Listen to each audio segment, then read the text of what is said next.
नमस्कार। कार्यक्रम अपन विशेष में अपने सबके हार्दिक स्वागत है। कार्यक्रम विशेष में विशेष संदर्भ पर विशेष व्यक्तित्व संग वार्तालाप के लिए उपस्थित होइत रहे छी।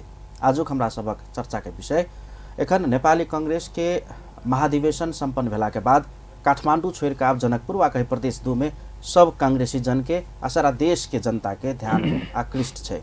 कारण है जे प्रदेश 2 के अधिवेशन स्थगित कयल गेल रहे। केंद्रीय महाधिवेशन तत्काल कली तेकर बाद प्रदेश 2 अधिवेशन हेतै से कारण देखबैत प्रदेश 2 के अधिवेशन स्थगित भ गेल रहे। प्रदेश 2 जत संपूर्ण राजनीतिक दल के बेसी खिचातानी होवाला प्रदेश कहल जाय छै। जनघनत्व के हिसाब से बेसी जनसंख्या छै। तेकर बाद नेपाली कांग्रेस के लेल एहि दुआरे सब के जिज्ञासा के विषय छै। एखन तक नेपाल में 15टा जिला के जिला अधिवेशन सेहो शेष छै, जाहि में प्रदेश 2 के 8 जिला के अधिवेशन हो नहीं सकल है। यानी कि 8 जिला के सभापति से हो चयन करब बाकी है। सारा शक्ति, सारा समूह, सारा नेता प्रदेश 2 में केंद्रित है। हमर प्रदेश अध्यक्ष होबक चाहिए, हमर जिला के सभापति होबक चाहिए। यावत विषय सब लक एखन नेपाली कांग्रेस के हिसाब से हो प्रदेश 2 में एकदमै सब के चाइक है। एहि विषय में बातचीत करबाक लेल आजुक हमरा सबक अतिथि छथि नेपाली कांग्रेस के प्रदेश 2 के सभापति के आकांक्षी दावेदार आ उम्मीदवारी से घोषणा कर चुकल रौतहट के वर्तमान सभापति से हो कृष्ण यादव जी। हिनका संगे हिनका नेपाली में सहज हेतै, तै द्वारा हिनका से नेपाली में आजुक दिन बातचीत करब। यहाँलाई स्वागत छ कार्यक्रम में। धन्यवाद। तपाईहरु अब क्लियर कट गरेर देउबा समूहबाट उम्मेदवारी दिनुभएको थियो। तपाईहरुको 14औं महाधिवेशन अगाडि नै जनकपुरमा उम्मेदवारी घोषणा गर्नुभयो देउबा समूहका नेताहरूलाई राखेर। केन्द्रीय सभापति जित्नुभयो हैन, सहमहामन्त्रीमा जित्नु भएको छ, उपसभापति जित्नु भएको छ। प्रदेश 2 बारे तपाईकै समूहका रमेश रिजाल र आनन्द प्रसाद ढुङ्गाना निर्विरोध हुनुभयो।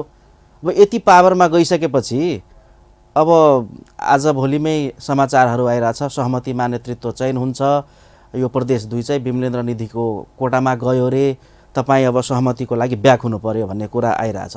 के छ तपाईको विचार? अब यो हजुरले जुन भन्नुभयो मैले पनि मिडियाहरूमा देखेँ, तर त्यसमा कुनै यथार्थता छैन, कुनै सहमतिको कुरा पनि भएको छैन। सहमति एउटै कुरामा हुन्छ जुन कि म उम्मेदवारी घोषणा गरिसकेका छु र मेरो बाहेक अरू जति छन् महामन्त्री, उपसभापति, सहमहामन्त्री, अन्य सदस्यहरू त्यसमा सहमति हुन सक्छन्। त्यसमा पनि कुराहरू भइरहेछ, इतर पक्षसँग पनि कुरा भइरहेछ। केन्द्रीय सभापति बसेर सहमति गरिसकेपछि तपाईले नमान्ने त? केन्द्रीय सभापति सहमति भएकै छैन, यो के भन्छ गलत कुरो हो। हामी पनि कन्ट्याक्टमा छौँ, पटक पटक कुरा भइरहेछ। त्यस्तो हाम्रो शेरबहादुर दाइको कुनै कुरा आएको छैन। हाम्रो यहाँका नेतृत्ववर्गहरूले जे के अरे सहमति गर्छन् त्यही हुने हो र नेतृत्ववर्गसँग हामी छौँ। नेतृत्ववर्ग हामी एकदम डिटरमाइन छौँ। हाम्रो के अरे शेरबहादुर दाइको पक्षको उम्मेदवारी यहाँ के अरे दिनै पर्छ र हुन्छ पनि, र त्यसमा कुनै यसमा सहमति हुनेवाला मतलब केन्द्रीय सभापतिले तपाईलाई कृष्णजी सहमतिको लागि तपाईँ अलिकति तलमाथि पनि हुन सक्नु पर्ला है भनेर केही भन्नुभएको छैन? केही भन्नुभएको छैन। होइन, मलाई त उहाँले तिमी अगाडि बढ भनिसक्नु भएको छ। सभापतिमा लड भनेर भन्नुभयो? हजुर हजुर। अनि तपाईँको व्यक्तिगत अहिलेसम्मको तयारी सभापतिमा लड्ने अगाडि बढिसक्नु भएको छ कि पर्खिरहनु भएको छ? होइन होइन, म त अगाडि बढिरहेको छु, आफ्नो तयारीमा लागिरहेको छु। साथीहरूसँग सम्पर्कमा छु, नेतृत्ववर्गहरूसँग सम्पर्कमा छु, भोटरहरूसँग पनि सम्पर्कमा छु र आफ्नो हिसाबले अगाडि म बढिरहेको छु। सहमतिको वातावरण बन्ने हिसाबले, किनभने अब मानौँ न यहाँ अब देउवा समूह छ, अर्को चाहिँ विमलेन्द्र निधि समूह हैन, अहिले त अब एउटै समूह भइसक्यो। सभापतिमा उहाँले समर्थन गरिसकेपछि उहाँको पनि अब केही इच्छा आकांक्षा होला नि त। सभापतिमा देउबाजीलाई समर्थन गरिसकेपछि प्रदेश 2 मलाई चलाउन दिनुस्, मेरो हिसाबको प्रदेश अध्यक्ष होस्, कार्य समिति होस् भन्ने पनि होला। यो राजनीतिमा जायज हुन्छ नि त समर्थन गरिसकेपछि? हैन, स्वाभाविक हो, त्यसमा दुईमतको कुरा छैन। उहाँले पनि आफ्नो अपेक्षा राख्न सक्नुहुन्छ। तर समूह भनेको एकै त भइसकेका छैन, किनभने उहाँ आफ्नो समूहबाट आफै पनि उम्मेदवार हुनुहुन्थ्यो। यो सेकेन्ड चरणमा गएर शेरबहादुरलाई सहयोग गर्नुभयो, उहाँले आफ्नो भोटिङ उहाँलाई गर्नुभयो, त्यसको लागि उहाँलाई म धन्यवाद दिन चाहन्छु। तर शेरबहादुर दाइको जुन एउटा आफ्नो लाइन छ, जुन हामी लाइनमा छौँ, त्यो क्लियर छ। त्यसमा कुनै सहमति सम्झौता नभएको छ, न कुरा भएको छ, न के अरे हुने सम्भावना पनि छ। जुन दिन उहाँले समर्थन गर्नुभयो नि, त्यही दिन मिडियामा के आयो भने अब निधिजीले देवबाजीलाई समर्थन गरिसकेपछि प्रदेश 2 अध्यक्ष उहाँको कोटामा पर्यो भन्ने आशंका र हल्लाहरू भयो। त्यो मनगढन्ते कुरा हो।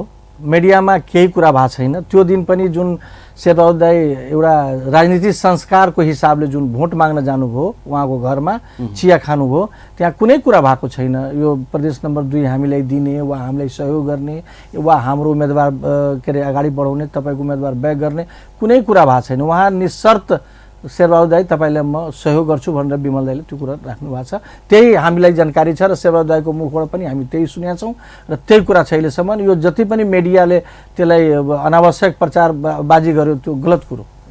प्रदेश 2 को राजधानी जनकपुर तपाईकै अर्को अब सभापतिको उम्मेदवार भनौँ रामसरोज यादवजी संसदीय दलको नेता पनि तपाईँहरूले छान्नु भएको छ।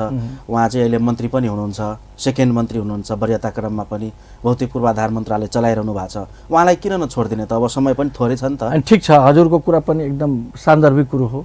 रामसरोज दाजु पनि अति मिल्ने व्यक्तित्व हुनुहुन्छ मसँग, मलाई धेरै माया गर्नुहुन्छ, मेरो आदरणीय दाई पनि हो, उहाँलाई म सम्मान पनि गर्छु। तर म रामसरोज दाईले म के भन्न चाहन्छु भने रामसरोज दाई यो जनकपुर जब प्रदेश नम्बर 2 को हेडक्वार्टर भइसकेपछि, राजधानी भइसकेपछि हामीले पनि जनकपुर आफ्नो होस् भने अपनत्व महसुस होस् भने हाम्रो पनि आग्रह छ उहाँलाई। यो जनकपुर पनि मेरो हो भनेर मलाई पनि लागोस्, किनभने हामी यो प्रदेश नम्बर 2 मा हामी सब दुख सँगै बाँड्ने हो। त्यो हिसाबले म उहाँलाई आग्रह पनि गर्छु र निश्चित रूपले उहाँ अब संसदीय दलका नेता हुनुभयो, मन्त्री हुनुभयो, अब यहाँको पनि अब एउटा के अरे लिडरसिपमा पनि उहाँको राम्रो भूमिका निर्वाह गरिराख्नु भएको छ। कमसेकम यहाँ हामीलाई पनि एउटा वातावरण बनाइदिनु भयो र हामीलाई पनि सहज वातावरण र उहाँले सहयोग सपोर्ट गरिदिनु भयो भने निश्चित रूपले यो जनकपुर प्रदेश नम्बर 2 कै सबको मनमा एउटा भावना, छुट्टै भावना एउटा मन पलाउँछ कि वास्तवमा जनकपुर हामी सबको हो र जनकपुरमा पनि मेरो दावा छ, जनकपुरमा पनि मलाई सम्मान इज्जत छ। त्यो हिसाबले रामसरोज दाईले म आग्रह पनि गर्छु र यो जनकपुरका साथीहरूलाई पनि म आग्रह गर्न चाहन्छु कि यो कमसेकम जनकपुरलाई हामी पनि मेरो पनि जनकपुर हो भन्ने एउटा मौका दिनुहोस् भनेर मेरो पनि आग्रह छ। यो अवसर दिएर जनकपुर बसेर तपाईँ पनि सङ्गठनको लागि केही गरौँ भन्ने चाहनुहुन्छ? डेफिनिट। अब यसो गणित हेर्दाखेरि केन्द्रीय महाधिवेशन भइसक्यो, जिल्ला सभापतिको पनि वर्तमान जिल्ला सभापतिको पनि यसमा हात हुन्छ। अहिलेसम्म 8 जिल्लाको सभापतिहरूमा कतिवटा जिल्लाको सभापतिलाई तपाईँहरूले आफ्नो पक्षमा राख्नु भएको छ? यसो छ शाहजी, अब यो पक्षमा भन्दा पनि मेरो सबसँग मिल्ने मेरो साथीहरू हुन्। कोही आदरणीय दाई हुनुहुन्छ, कोही समकक्षी साथी हुनुहुन्छ, सबसँग मेरो के अरे नेक टु नेक कुरा हुन्छ। उहाँहरू साथीहरू सब मलाई समर्थन गर्नुभएको छ र उहाँहरूकै माया ममता प्रेम र उहाँहरूकै के भन्छ एउटा उसले प्रेरणाले म अगाडि बढिरहेको छु र उहाँहरू सब मलाई सहयोग गर्नुहुन्छ भनेर विश्वास छ। राजनीतिमा तपाईँहरू नै एउटा शब्द प्रयोग गर्नुहुन्छ, राजनीतिमा जे पनि सम्भव छ असम्भव केही हुँदैन, तपाईँहरू नै भन्नुहुन्छ। ल मानिले यो एकछिनको लागि काठमाडौँबाट शेरबहादुर देवाजीको फोन आयो, कृष्णजी अब मैले सकिनँ, तपाईँ ब्याक हुनु पर्यो, सभापतिमा मेरो लागि सहमति गरिदिनु पर्यो भनेर फोन आयो भने कल्पना गर्नुहोस् न, तपाईँको जवाफ के हुन्छ? होइन, एउटा कुरा तपाईँ जुन राख्नुभयो नि, एक त कुनै पनि हालतमा आउँदैन मलाई विश्वास छ। रह्यो कुरा उहाँको फोन आयो भने पनि उहाँले पनि फोन गर्नु भनेर अगाडि सोच्नु होला, किनभने यो 2 नम्बर प्रदेशमा खाली जनकपुरमा मात्रै किन, जनकपुरमा त यो 8वटा जिल्ला छ नि, यो जनकपुरले 8वटा जिल्लै समेट्नु पर्छ भनेर उहाँको पनि एउटा धारणा त होला नि शेरबहादुर दाईको। किनभने खाली जनकपुरले त पुरा 2 नम्बर प्रदेश त समेट्दैन, भोलि सङ्गठन गर्नु छ, विस्तार गर्नु छ, अरू जिल्लाले पनि जनकपुरलाई महत्त्व दिनुपर्ने एउटा बाटो बनाउनु छ। त्यो हिसाबले मलाई लाग्छ शेरबहादुर दाईले त्यस्तो भन्नुहुन्न र मलाई लाग्छ अब यो तपाईँको प्रश्न जुन छ माने एउटा गरौँ, कल्पना गरौँ आइहाल्यो भने के गर्ने, मलाई लाग्छ आइहाल्यो भने पनि म साथीहरूलाई सल्लाह गरेर साथीहरूको बिचबाट डिसिजन लिन्छु। अगाडि बढ्ने डिसिजन लिनुहुन्छ कि ब्याक हुने? अगाडि बढ्ने डिसिजन लिन्छु। चुनाव लड्नुहुन्छ? चुनाव लड्छु। जुन दिन यहाँले उम्मेदवारी घोषणा गर्नुभयो त्यो दिन चाहिँ अब केन्द्रीय महाधिवेशनको पूर्व सन्ध्या थियो। हजुर। त्यो बेला तपाईँको छेउछाउ बसेका अहिलेका अब महामन्त्री महेन्द्र यादव, त्यसपछि आनन्द ढुङ्गाना केन्द्रीय सदस्य, त्यसपछि रमेश रिजाल, यी नेताहरूको सुझाव के छ यहाँलाई? होइन, उहाँहरू पुरा एकदम तपाईँ अगाडि बढ्नुहोस्, हामी साथमा छौँ, तपाईँ नै हो हाम्रो भनेर उहाँले भनिराख्नु भएको छ। मतलब चुनावको वातावरण बन्दैछ? बन्दैछ। उहाँहरू सहमतिमा आउनु भएन भने सभापतिमा चुनावको वातावरण बन्छ, कृष्ण यादव सभापतिको उम्मेदवार हुन्छ। एकदम होइन सहमतिको लागि पनि उहाँहरू पुरा आफ्नो ढोका ओपन गरेर राख्नु भएको छ, खुल्ला राख्नु भएको छ। सहमति हुन्छ, मेरो पनि चाहना हो कि सर्वसहमत भयो भने यो प्रदेशमा हामीले सङ्गठन गर्न पनि सजिलो हुन्छ र भोलिको समिति जुन बन्छ त्यो परिणाममुखी समिति हुन्छ, हामी परिणाम पनि दिन सक्छौँ। त्यो हिसाबले उहाँहरूको पनि मेरो पनि चाहना हो, उहाँहरू पनि इच्छा हो। तर अब सहमतिको नाममा अनेक अलग कुरा भयो भने त्यसमा सायद उहाँहरू मान्नुहुन्न र मेरो पनि सहमति त्यसमा हुन्छ। केन्द्रीय महाधिवेशन भइसकेपछि हामीले बुझेअनुसार तपाईँ चाहिँ रौतहट सभापति भए पनि सम्पूर्ण 8वटै जिल्लाका सभापतिहरूसँग मिल्ने एकजना कसैको भाइ कसैको समकक्षी हुनुहुन्छ।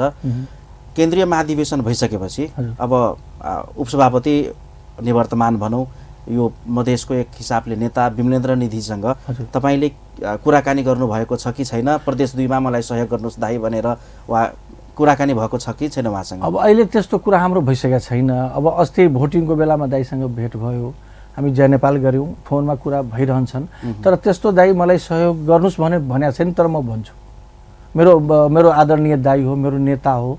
म उहाँको छत्र छायामा मैले पले बढेको छु, मैले हुर्केको छु, मैले धेरै उहाँसँग सिकेको पनि छु र उहाँले मलाई आशीर्वाद पनि दिनुभएको छ।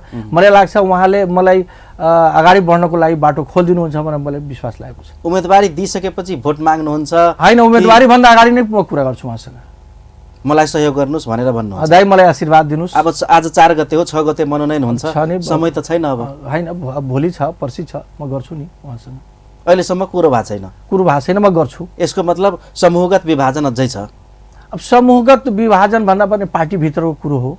अब पार्टीभित्रमा पनि अलिकति समूह त छँदैछ, त्यसमा यो प्रजातान्त्रिक प्रक्रिया हाम्रो हो। किनभने यो हाम्रो प्रजातान्त्रिक पार्टीमा समूह हुनु सबभन्दा एउटा के भन्छ अर्नामेन्ट, गहना जस्तो हो, सौन्दर्यता यही हो।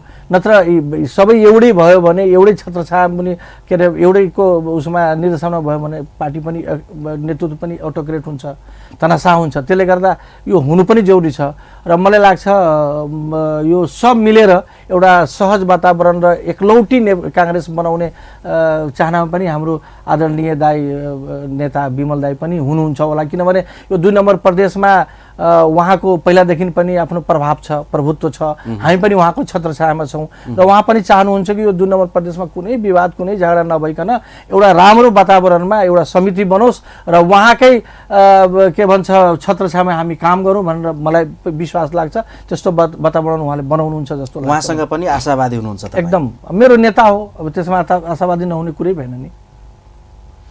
अब भन्नाले एकै शब्दमा भन्नु पर्यो भने कृष्ण यादव चाहिँ या कि सहमतिको सभापति हुन्छ, नभए चुनाव लड्न पर्ने स्थिति आयो भने चुनावै लडेर हारजितको सामना हुन्छ र स्वीकार हुन्छ। डेफिनेट त्यही हो।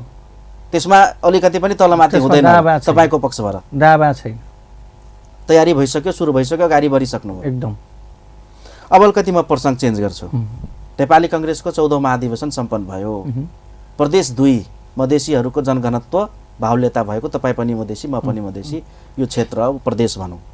तर 2 जना निर्विरोध प्रदेश 2 बाट केन्द्रीय सदस्य निर्वाचित गर्नुभयो, गैर मधेसीलाई गर्नुभयो। एउटा आरोप के छ भने अब यो काङ्ग्रेस पार्टी एउटा सहमहामन्त्रीमा मधेसी कोटा बाहेक कुनै पनि पदमा मधेसी आएन। यो मधेसीको पार्टी कसरी भयो नेपाली काङ्ग्रेस? अब यो तपाईँहरूको बुझाइ अब कसरी बुझ्नु भएको छ? निश्चित रूपले मधेस भनेको भूगोल हो, अनुहार होइन, कालो गोरो होइन। भूगोलमा जो पर्छ त्यो, यो भूगोल हाम्रो 2 नम्बर प्रदेश भन्ने भूगोल हो। यो भूगोलको हिसाबले उहाँहरू पर्नु भएको छ। त्यस उहाँलाई हामी मधेसी नै भन्छौँ। अब अनुहार चाहे जो होस्, सेतो होस्, कालो होस्, त्यसले फरक पर्दैन। तर भूगोलभित्र हो कि होइन मेन हेर्ने त्यहाँ हो। त्यसले गर्दा उहाँ भूगोलमा पर्नुभयो, उहाँ मधेसी नै होइन। कृष्णजी, यदि निर्विरोधै निर्वाचित गर्नुपर्ने अवस्था थियो भने कुनै मधेसीलाई गर्दा पनि हुन्थ्यो नि त? यादव, साउजी, मण्डल, कोइरी, झा, मिश्र, त्यस्तो कोही उम्मेदवारी नै दिएन। उम्मेदवारी दिए भए त उहाँ किन निर्विरोध हुनुहुन्थ्यो? उम्मेदवारी आएको भए त निर्विरोध हुने कुरै थिएन नि। तपाईँहरू मधेसी कोटामा विनोद चौधरी उद्योगपतिलाई लडाउनुहुन्छ त कसरी उम्मेदवारी पर्छ? होइन, विनोद चौधरी त आखिर मधेसी त हो, उहाँको पनि नवलपरासीमा घर छ, त्यहाँबाट अनि अर्बौं खर्बको सम्पत्ति भएको उम्मेदवार अगाडि गएर कोही रिस्क लिन्छ त? उहाँ त यसमा छैन नि। आखिर राजनीति गर्नु खाली के अरे रङ्क मात्रै हो नि, राजा पनि हो, सामान्य जनता पनि हो, राजनीति त सबको लागि खुला छ नि। विनोद चौधरीको कुरा तपाईँ राख्दाखेरि उहाँको पनि एउटा थिम छ, त्यो थिमलाई हामी युटिलाइज गरौँ, उहाँको थिमलाई हामीले आवश्यकता के अरे पहचान गरौँ र त्यो थिमलाई हामीले के भन्छ अगाडि बढ्यौँ भने निश्चित रूपले एउटा समृद्ध नेपालको परिकल्पना गर्न सक्छ। एउटा गरी खाने योजना उहाँको छ, उहाँ नेपाली काङ्ग्रेसकै शेरबहादुर दाइको के अरे नेतृत्वमा उहाँ संयोजक हुनुहुन्छ र एउटा गरी खाने एउटा के अरे कार्यक्रम छ उहाँको।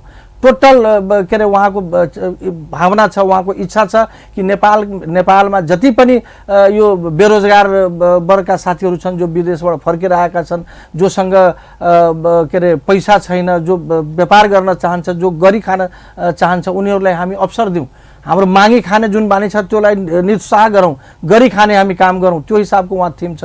त्यो थिमलाई हामी सम्मान गरेको, उहाँको पैसालाई सम्मान गरेको, उहाँको सम्पत्तिले सम्मान गरेको होइन। तर राजनीतिमा पैसा र पावरको अहिले हालिमुहाली छ नि त, त्यो छैन। त्यो कुरा गर्दाखेरि धेरै स्वीकार गर्नुहुने हो होइन, त्यो स्वीकार गर्ने कुरै छैन। किन धेरै खरबपतिहरू छन्, सब फ्ल्याट भएको छ, धेरै खरबपतिहरू फ्ल्याट भएको छ नि, बिना पैसावाला, बिना पुँजीवाला, जसको बोली बिग्छ, जसको व्यवहार बिग्छ, जसको आचरण बिग्छ, त्यो अगाडि आएको छ नि। त्यस्ता छन्, धेरै उदाहरण हुन्छ। कृष्णजी, प्रदेश 2 मधेसको आन्दोलनबाट धेरै परिवर्तनहरू भयो यो प्रदेश 2 मा। त्यो आन्दोलनलाई यहाँहरूले अब औपचारिक रूपमा नभए पनि अनौपचारिक रूपमा स्वीकार गर्नुभएकै छ होइन। र जुन किसिमको एउटा मूल्य मान्यता र आन्दोलनको माग थियो नि, मधेसीहरूको प्रतिनिधित्व, समावेशी, समानुपातिक, तपाईँ छातीमा हात राखेर भन्नुहोस् 13 जना पदाधिकारी र 35 जना केन्द्रीय सदस्यमा 1 जना सहमहामन्त्री बाहेक अहिलेसम्म कुनै मधेसी जितेको अस्पष्ट रूपमा आइसकेको तालिकामा छैन। यो कुन काङ्ग्रेस, कता जाँदैछ यो काङ्ग्रेस मधेसको लागि? अब त्यो तपाईँ भन्नुभयो, त्यसमा कोही उम्मेदवारी नै दिएको छैन। योभन्दा अगाडि त विमल दाइ आउनु भएको थियो त मधेसीमा, उहाँ त 25 जनामै आउनु भएको थियो नि, उम्मेदवारी दिनु मनोनयनमा आउनु भएको थियो होइन? होइन, उहाँ त के अरे यो खुल्लामै आउनु भएको थियो नि विमल दाइ, केन्द्रीय सदस्यमा। उपसभापति त मनोनयन गरेर भन्नुभयो, उपसभापति त मनोनयन नै थियो, त्यसमा गर्नुभयो। त्यसमा जसले हिम्मत गरेको छ, इच्छा गरेर सब आएको छ। आफ्नो पनि आत्मबल त हुनु पर्यो नि। जुन वास्तवमा म नेपालको हो, एउटा राजनीतिज्ञ हो, नेपालमा मेरो होल्ड छ, म के अरे सम्पूर्ण नेपालीलाई समेट्न सक्ने क्षमता मसँग छ। त्यस्ता साथीहरूले त एप्रिसिएट गरेको छ। 40-50 वर्षदेखि नेपाली काङ्ग्रेसमा एज अ काङ्ग्रेसी काम गरिरहेको छु र अझै पनि मलाई केन्द्रीय सदस्यमा जित्ने कि नजित्ने भन्ने डर छ, उम्मेदवारी दिन सकिरहेको छुइनँ। त्यो पार्टीको मेरो लागि के औचित्य हुन्छ त? अब होइन, त्यो अब तपाईँको त्यहाँ छ भने अब पार्टीले पनि के अरे बुझ्नुपर्ने हो नि। होइन, पार्टीले पनि त त्यसको व्यवस्था त गरेको छ, समावेशी गरेको। तपाईँको यदि हिम्मत भइरहेको छैन भने त्यहाँ समावेशीको के अरे सिद्धान्तमा त्यहाँ व्यवस्था गरेको छ, कोटाहरू छुट्याएको छ। त्यसमा यदि तपाईँ छुट्नुभयो भने के अरे पार्टी सभापतिले तपाईँले डाइरेक्ट मनोनयन गर्न पनि ल्याउन सक्नुहुन्छ, छ त। हामी जसरी प्रदेश 2 बाट खसारिएलाई दिन्छौँ नि, कोटा दिन्छौँ नि त। अब जसरी प्रदेश 2 बाट ल प्रदेश 2 को प्रतिनिधित्व गर्दै 2 जनालाई निर्विरोध गर्नुभयो यहाँहरूले। काङ्ग्रेसले कर्णाली प्रदेशबाट 2 जना मधेसी, यादव साउजी, झाजी वा भनौँ कुनै रहमानजी, अन्सारीजी, कसैलाई निर्विरोध गरिदिँदा हुँदैन? त्यो मेसेज दिनुपर्ने होइन? एकदम हुन्छ। खोइ त हुन्छ, त्यो त दिनुपर्छ। त्यहाँको साथीहरूले त बुझ्नुपर्छ नि। अब त्यहाँ अब हामी त 2 नम्बरका साथीहरू एउटा मेसेज नै दियौँ नि। अब कसैको होला नि, अब तपाईँले जुन हिसाबले परीक्षा 2 नम्बरको वा भनौँ मधेसको मान्छेले होइन, परीक्षा होइन। जस्तै ठिक छ, यो परीक्षा होइन, यसलाई तपाईँ पनि अँगाल्नुहोस्, यो पनि एउटा उदाहरण हो, हामीबाट सिक्नुहोस्। होइन, हामीबाट सिक्नुहोस्, त्यो मैले भन्न खोजेँ देशका साथीहरूलाई। किनभने अब यो आखिर प्रदेश नम्बर 2 लाई मधेस प्रदेश भन्छ नि, र त्यो हिसाबले नै बनाएको छ। यहाँ पनि हामी सबलाई समेटेर हिँडेका छौँ, सबलाई हामी सम्मान इज्जत गरेका छौँ। तपाईँहरू पनि दिनुहोस्, त्यो पनि हामी सिकाउन एउटा मेसेजै दिन खोजेका हो नि। अब नेपाली काङ्ग्रेसको पुनः सभापतिमा शेरबहादुर देउवाजी आइसकेपछि यो सरकार अब कति दिन टिक्छ तपाईँले के लाग्छ? अब यो सरकारको एउटा सरकार, अब यो सङ्घीय सरकारको त तपाईँको मोटामोटी चुनाव गराएर जान्छ कि के छ? 10 महिना जति समय छ उहाँको। 10 महिनासम्म मलाई लाग्छ चुनाव गराएर पहिला स्थानीय निकाय गराउनुहुन्छ, त्यसपछि सङ्घीय हुन्छ, त्यसपछि तपाईँको यो के भन्छ प्रदेशको हुन्छ। त्यस्तै त्यो समय अवधि पुरा गरेर नै जानुहुन्छ जस्तो मलाई लाग्छ। जानु पनि पर्छ। आज यहाँको केन्द्रीय सभापति र प्रधानमन्त्रीज्यू शेरबहादुर देउवाजीले सर्वदलीय बैठक डाक्नु भएको थियो र त्यसमा मुख्य एजेन्डा एमसीसी थियो। तर एमालेको केपी शर्मा ओली त्यसमा माधव नेपाल आउँछ भने हामी जाँदैनौँ भनेर उहाँहरू जानु भएन। बिना एमाले एमसीसी पारित हुने अवस्था छैन, किनभने माओवादी आफै अस्पष्ट छैन। यसरी हेर्दा यो सरकार ढल्न सक्ने पनि कुराहरू आइरहेछ। होइन, यसो छ के, अब एमसीसी को कुरा गर्दाखेरि निश्चित रूपले हामी अलि राम्ररी बुझेको छैन, त्यो बुझ्नु पनि पर्छ। अब धेरै को बुझाइमा एमसीसी आयो भने नेपाललाई अप्ठ्यारोमा पर्छ, नेपाल अप्ठ्यारो पर्न सक्छ भनेर त्यो हिसाबले पनि के भन्छ धेरै को बुझाइ छ।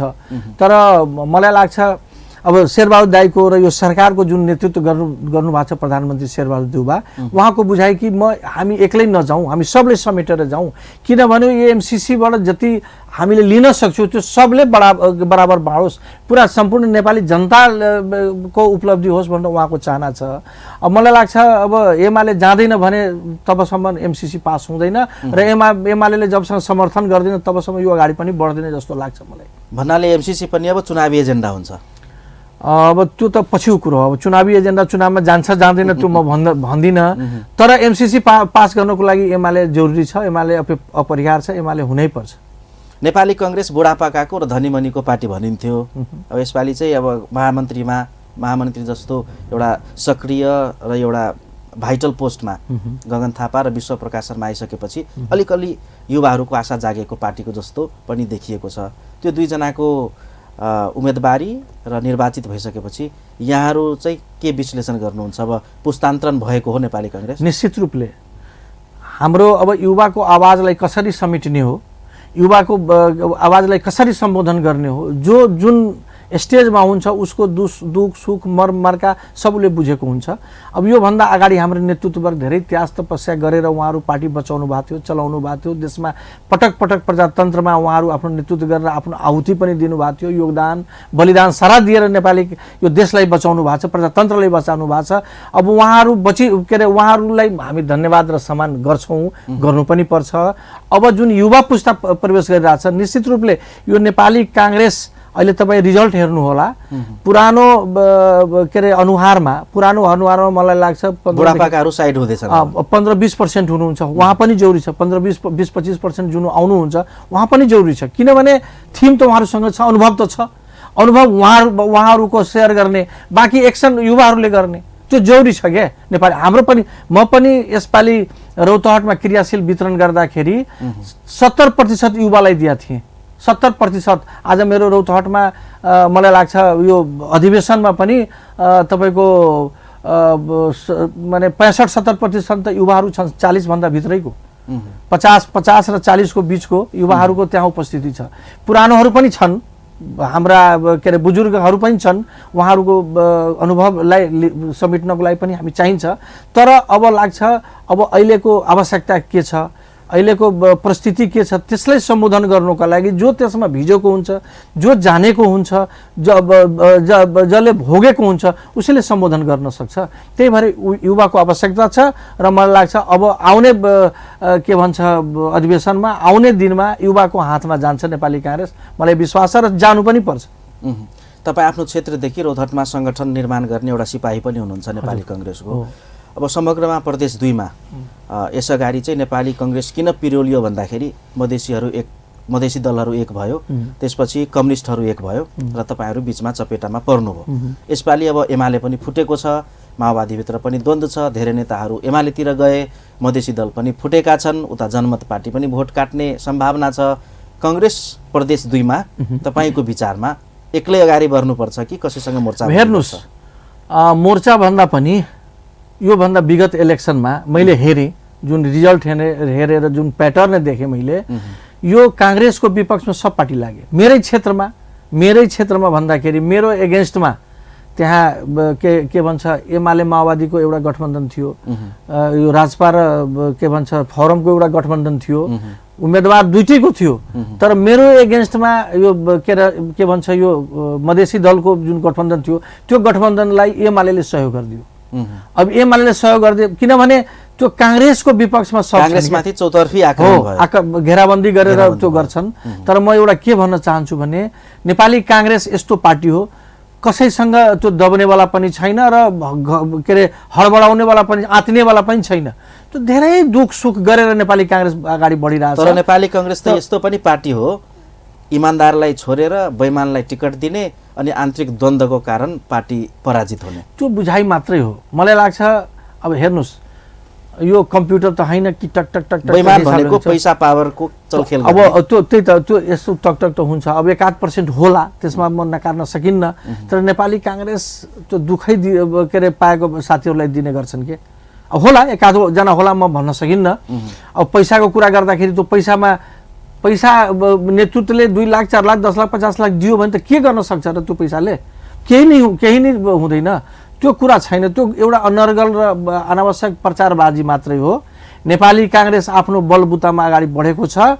नेपाली कांग्रेस देशलाई चाहिन्छ किनभने आजसम्म यो देशलाई एउटा गार्जियनशिप दिन सक्ने एउटै पार्टी नेपाली कांग्रेसले यसले बुझेको छ नेपाल मेरो पार्टी हो, नेपाल मेरो देश हो, नेपालमा प्रजातन्त्र मेरो के अरे दुख र मैले नेतृत्व गरेर ल्याएको हो, प्रजातन्त्र बच्नुपर्छ र नेपाल आफ्नो ठाउँमा अडिक हुनुपर्छ, देश विश्वमा पहचान बनाउनुपर्छ र समृद्ध नेपाल बनाउनुपर्छ भनेर नेपाली कांग्रेसले मात्रै बुझेको छ। नेपाली कांग्रेस कहिले पनि कुर्सीको लडाई लडेको छैन। तपाईँ देख्नु भएको होला आजसम्म जति पनि 2007 साल 17 साल 36 साल 46 साल 63 साल सबमा नेपाली कांग्रेसले नेतृत्व गरेको छ। नेपाली नेतृत्व जसले गर्छ उसैले दुख पाउँछ, अरूले पाउँदैन। अरू त पछाडि फाइदा लिने मात्रै हिसाब किताब गर्छन्। नेपाली कांग्रेस गरेछ त्यसमा नेपाली कांग्रेसले परवाह नगरिकन कि म अगाडि बढ्यो भने मेरो घाँटी काट्छ, मेरो परिवार सखाप हुन्छ, मेरो जान जान्छ, त्यो कुनै गरे छैन। दुःख गरे मात्रै हो नेपाली कांग्रेस र कुर्सीको लडाई कहिले पनि नेपाली कांग्रेस गरेका छैन। यो अहिलेको विगत सरकारको केपीको सरकारको तपाईँ हेर्नुभयो होला नेपाली कांग्रेस कहिले भाँजो हालेन सदनमा कि केपी ओलीले राजीनामा गर्नुपर्छ। उनीहरू आफ्नै के भन्छ के अरे बीचको द्वन्द्वले गर्दा उहाँले छोडेर नेपाली कांग्रेसले शेरबहादुर दाइलाई कति पटक आह्वान गरेर शेरबहादुर दाइ नमानेको खण्डमा पनि ल्याएर उहाँहरू बनाउनु भयो। किनभने यो देशलाई नेपाली कांग्रेस चाहिएको छ। यो देशलाई नेपाली कांग्रेस नभइकन यो देशै के अरे पराधीन हुन सक्छ भने त्यो पनि डर छ। गत आम निर्वाचनमा जुन किसिमले पराजय भयो नि प्रदेश 2 मा नेपाली कांग्रेस अनि जुन किसिमले एउटा रणनीति तहत अब कसरी जित्ने, मधेसी दल वामपन्थीहरूलाई कसरी पराजित गर्ने हैन, जुन किसिमले एउटा रणनीति तहत अगाडि बढ्नु पर्थ्यो त्यो किसिमले अहिले जितेका जनप्रतिनिधिहरू अहिले निर्वाचित भएका गत निर्वाचनहरूमा निर्वाचित भएका जनप्रतिनिधिहरू त्यस हिसाबले काम गरेको वा संगठनको लागि काम गरेको देख्नु भएको छ कि के छ, कमी कमजोरी छ, के छ? हैन यसो छ के अब यो संगठन भनेको जति गरे पनि पुग्दैन। अब 100% भनौँ त्यो पनि भएन। तर मलाई लाग्छ 23 जनाको उपस्थिति सदनमा माने प्रत्यक्ष जित्नु भएको थियो। 62 जना समानुपाती गरेर 62 जना हुनुहुन्थ्यो। सबको चिन्ता छ कि भोलिको निर्वाचनमा कसरी हाम्रो के भन्छ पकड बन्छ, त्यो सबको चिन्ता छ, सबले गरेका छन्। र त्यसैको परिणाम अहिले नेपाली कांग्रेसको जुन एउटा परिस्थिति अगाडि बढिरहेछ, एउटा मजबुती जुन देखाइरहेछ देशमा, त्यसैको के अरे परिणाम हो। हामी पनि लागेका छौँ, हामी पनि हारेर पनि नेपाली कांग्रेसले दिनरात खटिरहेछौँ, अहोरात खटेका छौँ। त्यसले गर्दा रौतहट जिल्लाकै कुरा गर्दाखेरि नेपाली कांग्रेस कमजोर छैन। योभन्दा अगाडि 2टा निर्वाचनमा निर्वाचन क्षेत्र जित्यो, यसपालि हामी 4 वडामै जित्छौँ नेपाली कांग्रेस। यस्तो परिस्थिति बनिसकेका छ। तर म नेपाली कांग्रेसका साथीहरूलाई के भन्छु भने सबले एकैचोटि आफ्नो डिमान्ड आफ्नो माग पूरा गर्न सक्दैन। वारी के अरे आलो पालो गरेर सबले हामीले नेपाली कांग्रेसलाई जिताऊ। आज म छु, भोलि तपाईँ हुनुहुन्छ, पर्सि तपाईँ हुनुहुन्छ, प्रदेश हिसाबले जानुपर्छ। प्रदेश 2 सरकारको एक किसिमले विपक्षी हुनुहुन्थ्यो, अहिले 3 वटा मन्त्रालय सहित प्रदेशको सरकारमा तपाईहरू सामेल हुनुहुन्छ। खोइ त परिवर्तन नेपाली कांग्रेस सरकारमा आइसकेपछि जुन किसिमको एउटा परिवर्तन हुनुपर्थ्यो, आगामी चुनावमा हेर्नुहोस् है मैले यो गरेँ, 1 वर्षमा यति गरिदिएँ, अब नेपाली कांग्रेसको सरकार चाहियो भन्नलाई पनि खोइ त हैन। त्यो त अब यहाँ के अरे प्रदेश 2 मा 3टा मन्त्रालय समेत यहाँ हामीले सरकारमा उपस्थिति जुन जनाएको छौँ नि, यो त तपाईको अब विकास निर्माणकै कुरा गर्दाखेरि तपाईको बजेटको लगभग अन्तिममा सब के अरे भइसकेपछि अनि मात्रै अगाडि बढ्यो। उहाँहरूले जुन गरिराख्नु भएको छ काम मलाई लाग्छ नेपाली कांग्रेसको विपक्षमा गरेका छैन। उहाँहरू पोजिटिभ अगाडि बढिराख्नु भएको छ र हामी समर्थन सपोर्ट पनि गरेका छौँ। त्यसमा पहिले भन्दा त धेरै कन्ट्रोल भएको छ। पहिला त जुन एउटा लुट खसोट जुन एउटा वातावरण थियो, मेरै क्षेत्रमा जाँदाखेरि 20-20 लाखको 10-10 लाखको योजना दिने, अब काचकाता पोस्ने पाल्ने जुन भएको थियो, मलाई लाग्छ अब अहिलेको परिस्थितिमा त्यो कन्ट्रोल भएको छ। अब 100% त भन्दिनँ, तर के अरे त्यसलाई मिनिमाइज न्यूनीकरण अवश्य भएको जस्तो हामीले फिल गर्दैछौँ।